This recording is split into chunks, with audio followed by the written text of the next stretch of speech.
Hey guys, it's Mitch. How's it going? We're back for another issue of Uncanny X-Men as we start to really kick Inferno up into high gear.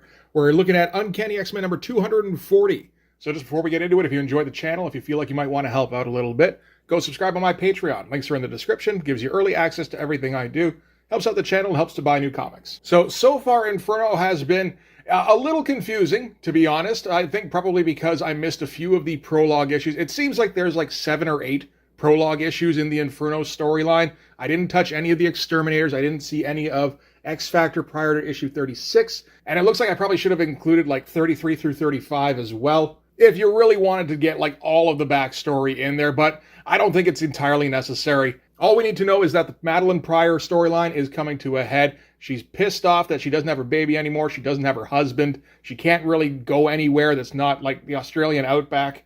And she's made deals with several demons to ensure that all of that gets corrected. To one degree or another, anyway. We've seen her sport the Goblin Queen outfit once or twice, but it feels like this is where she starts to really take on that persona. So let's get into this and see how that goes. We can start with the cover here. That's a pretty classic one. I think Mark Silvestri knew that he had a pretty good cover composition on this, seeing as how he basically reuses it for the next couple of issues of Uncanny X-Men. Which is very cool. I'm not saying that is a bad thing. It's nice to have like a themed look for the Inferno crossover. But we've got a whole bunch of the starring elements in this issue here. So we've got Mr. Sinister, who doesn't show up in it very much, but Mr. Sinister looms over this entire crossover. We've got Madeline as the Goblin Queen, of course, and we've got Mystere the Demon, and the Marauders. The Marauders are going to come back in this one, which is cool. I'm always down to see Mark Silvestri draw more Sabretooth. So let's get into this. All right, so we're going to start things off in a manner very similar to an issue we've seen before, actually. Way back in Uncanny number 170, so like 5 years prior to this, we started off with Madeline having a solitary dance with Scott as their relationship started to build. They'd managed to get a ski resort to themselves for the night, and they were just kind of enjoying it with each other's company. So we're going to basically have the same situation here, as Madeline has a solitary dance with not Scott, but Scott's brother, Alex, otherwise known as Havoc, in the Rainbow Room atop the RCA building. And it's interesting because this does have a very different feel. I mean, in issue 170, when Madeline was dancing with Scott, there was a very kind of innocent feeling. It's very wholesome. You know, we don't know really much of anything about Madeline at that point. We do know Scott basically has horrible things happen to him constantly, or around him. And this is like a nice little oasis of peace in the middle of that. This is completely different because Madeline, of course, we know that she's building up some kind of plans with Mystere, and she's going to like enact vengeance on people. And in the meantime, she's like seducing Havoc, and he seems to be all for it, but you got to think there's some kind of manipulation going on there that he's not aware of. And part of it is the way that Silvestri draws Madeline. I mean, when Paul Smith was drawing Madeline prior, he put her in like a big poofy yellow dress, which didn't quite look like Girl Next Door kind of stuff, but like, you know, still very wholesome. When Silvestri draws Madeline, she looks a little bit like a supermodel who's maybe seen a little bit too much of the seedy underbelly of her particular industry. And there's a lot of double entendres going on in between Madeline and Alex's bantering. Not like sexual double entendres, more like Alex is kind of reflecting on his good fortune that he's landed in this situation, saying he's one lucky devil. Madeline grabs his hand, takes him out to the balcony. Alex is like, it's hot as sin out here. He suggests she might be feeling wicked. They do a toast to kindred spirits and lost souls. Just like everything has like a hell connotation to it. And Madeline's managed to get the Rainbow Room here cleared out for their usage. In the ski resort, it was explained away as because she knew the owner and, you know, they were best buddies and he'd do anything for her, that kind of thing. In this case, it's because she's made a deal with Hell. Hell has taken over the Empire State Building and basically is doing whatever she wishes. We had an interesting bit here that feels like it kind of comes out of nowhere, where like basically these Ghostbusters come up. Although they feel a little bit more like a paranormal investigators kind of show, but you know, long before that ever would have happened. And they confirmed that the Empire State Building is growing, which doesn't make any sense to them.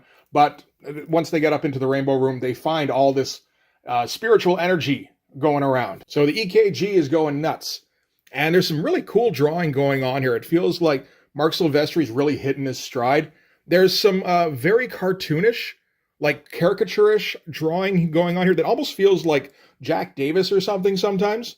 It's very cool shit. I feel like we've just started seeing this stuff recently in Uncanny.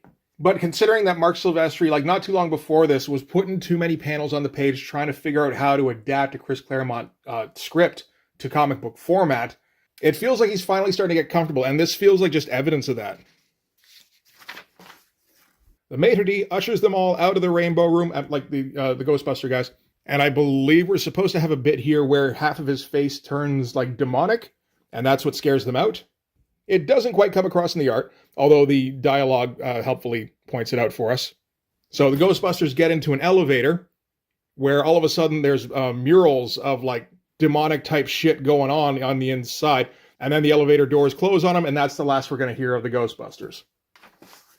So I guess the Ghostbusters were going out on the balcony to try and get access to the telescopes that are up there so that they could look at the Empire State Building. Since they're not there to look at it, Madeline's going to take a look herself, does the telephoto thing, and we can see it kind of twisting with all of the hell energy, I suppose. And for the moment, she's got the Goblin Queen outfit on, but when Alex comes out after her, she quickly changes back to the evening gown look that she had, then steps into the elevator and has a completely different dress on. So yeah, definitely some weird manipulative type hell shit going on with her. And Alex finds the glasses of the female doctor who was in the group. Madeline, of course, tells him, don't even worry about that. That'll sort itself out. So yeah, kind of a dark, like unsettling start to this issue, which is interesting. It's very cool. So then from there, Madeline and Havoc teleport back to Australia, thanks to Gateway. And of course, since it was night in New York, now it's middle of the day in Australia. Havoc wants to continue their day, but Madeline says she's got other things she's got to tend to, and Gateway sends her off immediately without letting Havoc know where she's going, because, Gateway doesn't do that. He doesn't talk to people. So Alex thinks he's figured out why Madeline's left, so he's going to run down to the X-Men's headquarters to go and help in some way. We don't know what that is just yet. But from there, we're going to flip to Bard College. I'm not entirely sure where that is, but it seems like maybe the site of Madeline and Scott's wedding, and where Jean Grey was supposedly buried. And she has like little memory flashbacks to the day of her wedding, with Scott visiting Jean's grave and saying, I'm sorry you're gone, but I'm glad I'm with Madeline now, and I'm glad she's not you. I'm glad I can start over this new chapter in my life. And then flipping from that to his vows, where he says, I will love you as long as we both shall live. And he says, I will. And modern day Madeline rightfully calls him a liar. Because, of course, what happened was that Jean Grey came back to life, and as soon as Scott Summers was aware of that, he dropped Madeline like a fucking hot potato to go and hang out with her all the time. Why? Because 2 X titles sells better than 1. And Madeline blames Jean for everything that's gone wrong in her life. And again, kind of rightfully so. This whole scene feels like Chris Claremont just pointing out that, Madeline's justified. Maybe not in all of her actions, like not in, making deals with the devil and like invading the planet with demons, that kind of thing. But like in feeling, betrayed? Yeah, absolutely. There's a bit here where Jean's parents show up to, I suppose, visit Jean's grave, and Madeline kind of like tears them to pieces and binds them. I don't know if this is real or not, or it seems like it could be them actually visiting her grave, or it could be Madeline just manifesting what she'd like to do if they were here. I'm not 100% for sure. I think it is true though, because yeah, she binds them up. Nastir shows up to kind of, I think, rein in Madeline. Like Nastir pointed out in one of the previous issues that Madeline was quickly gaining more power than he expected, which he was okay with at the time because he felt like he still had control over her. Now it seems like she's surpassed him. And she knows it too. She calls him out for wanting to just use her and like direct her at the X-Men or X-Factor or whatever. Or just cause chaos on the mortal plane. And of course what she wants is for Nastir to help her find her son. And she's going to threaten to like feed him to her babies, which are these demons, which apparently are Jean Grey's parents. Like she cocooned them and they gestated and turned into these little demon creatures. I think that's what happened there. It seems to be. So Nastir has no choice but to just kind of do what she wants, and he's going to teleport her to where her son is supposed to be. So from there, we're going to cut back to Australia and back to like middle of the day and X-people just hanging out and having a good time, which feels like a bit of a strange transition. And we got Longshot hanging out with what appears to be Dazzler for a moment, at least to us. I assume he knows better, but it's very clearly not Dazzler because Dazzler interrupts them and knocks the helmet off of the woman here. Turns out that's Rogue. And Dazzler doesn't like that Rogue is making time with her man. So naturally she's going to start shooting her light powers at her. Rogue's going to fly around and dodge them. Longshot tries to get in the middle of him, and it's more of a classic kind of X conflict, which is okay. I mean, I think this is probably the last of these we're going to get for a while, so it's all right for now. We're still kind of in prologue stages. But, fun shots of, Rogue just dancing around in Dazzler's gear here. All the figure work looks super smooth. Like, there's no hint of awkwardness or anything. It's like classic Silvestri. So from there, we're going to cut to one of the buildings in the little town that kind of houses the X headquarters, where Colossus is drawing Psylocke, just, drawing her like one of his French girls. Complete in metal form, which I can't imagine helps for fine touch for drawing, but that doesn't seem to be a problem. And of course, in the standard Colossus banana hammock that Mark Silvestri always insists on drawing him in. The dialogue doesn't really feel like it's going anywhere sexy, but it feels like Silvestri's trying to make it go there a little bit.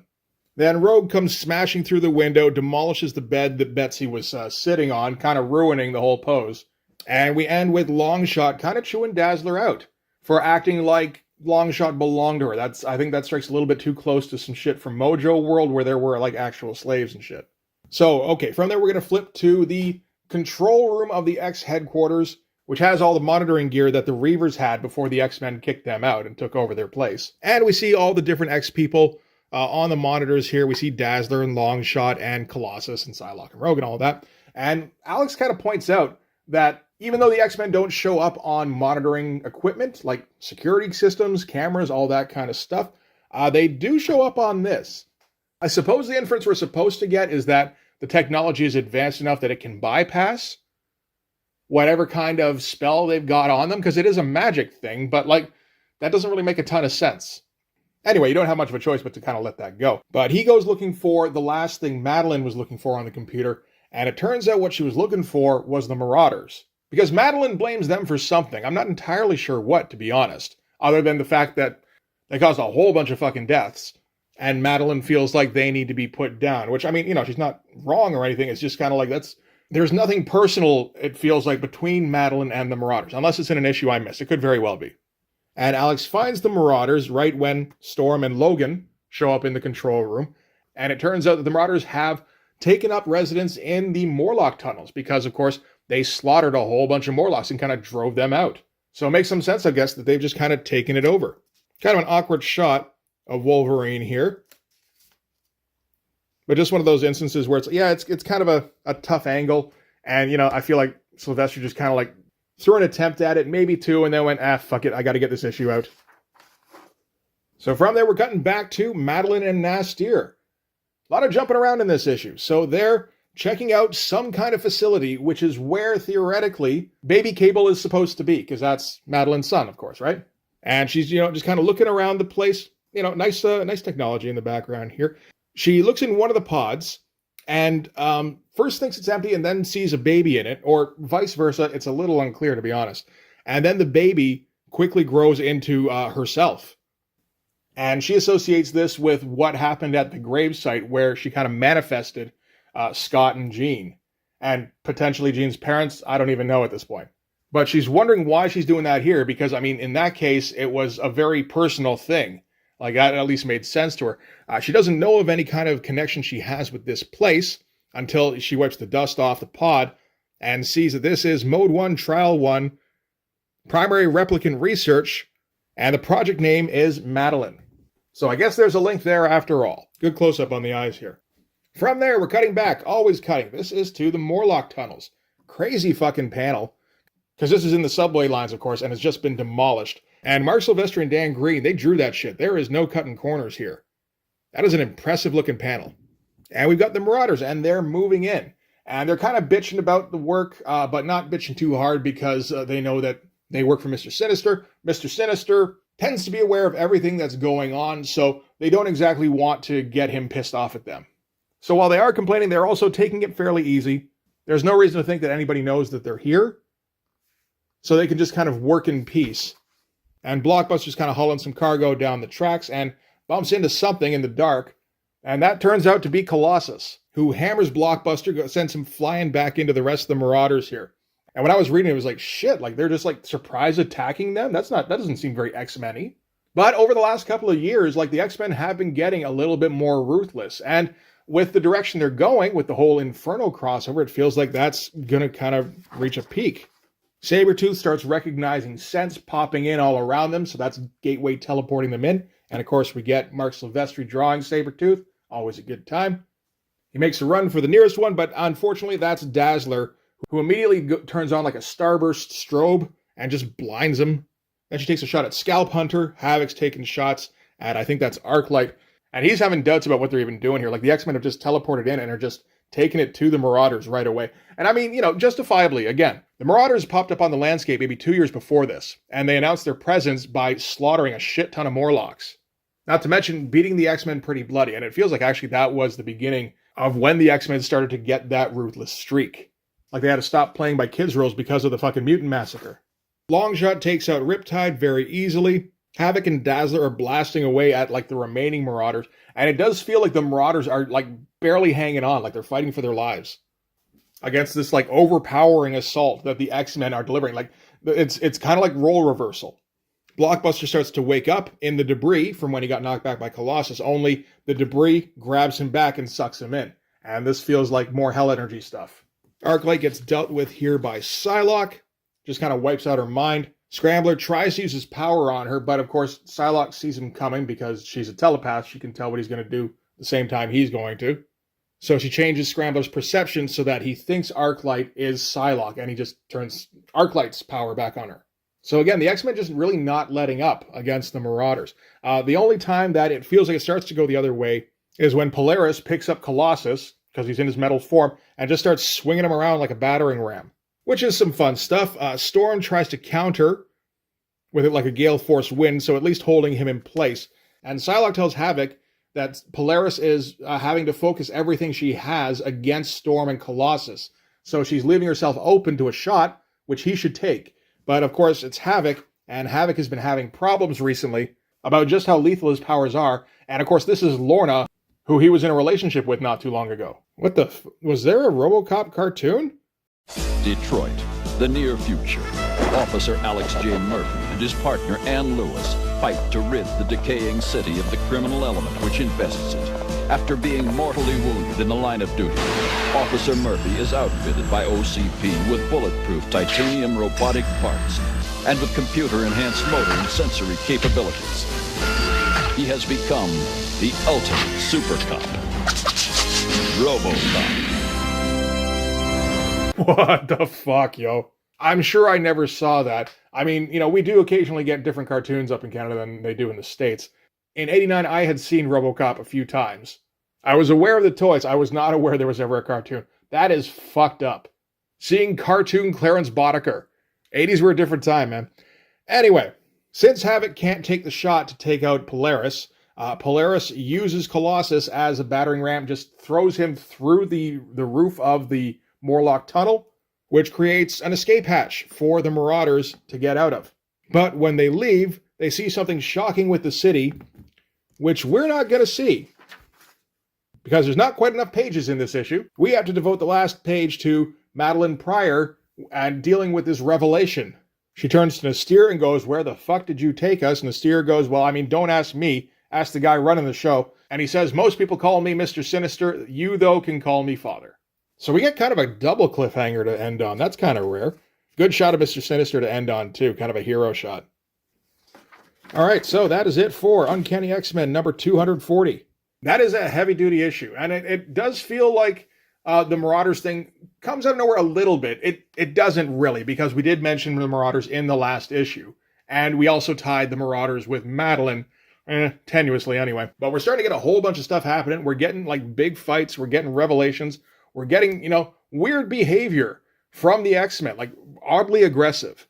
I mean, like I said, they have been trending in that direction for a while, but, like, it does feel like there was a definite upturn at this issue. So that's some cool stuff. Pretty good issue. It feels like the best one we've had in a little while for Uncanny.